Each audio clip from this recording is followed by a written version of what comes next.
La classe dirigente di questo paese, quando delinque, fa un numero di vittime incomparabilmente più elevato di qualunque delinquente da strada e fa danni più gravi. Queste le parole pronunciate dal presidente dell'Associazione Nazionale Magistrati, Piercamillo Davigo. Le proteste del mondo politica sono state per una volta bipartisan.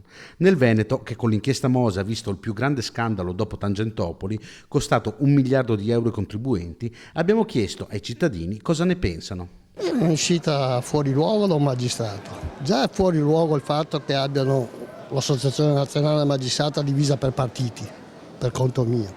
Ma penso che abbia ragione, non è un attacco troppo forte, anzi. Sono d'accordo, perché poi è effetto cascata, i danni li subiamo tutti quanti, dal più grande al più piccolo. Io penso che il danno maggiore in questo paese lo fanno proprio i magistrati, che sono un potere fuori controllo e che dovrebbe essere in una democrazia essere messo sotto controllo.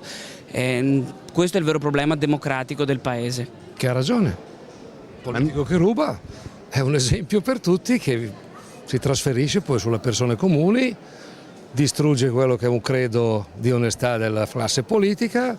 È un cane che si mangia la coda, alla fine tutti vanno allo stesso calderone e vedremo cosa succede. Per me i magistrati dovrebbero parlare meno e forse lavorare di più, perché la politica bisognerebbe lasciarla ai politici, i magistrati in certi momenti dovrebbero stare un po' più tranquilli.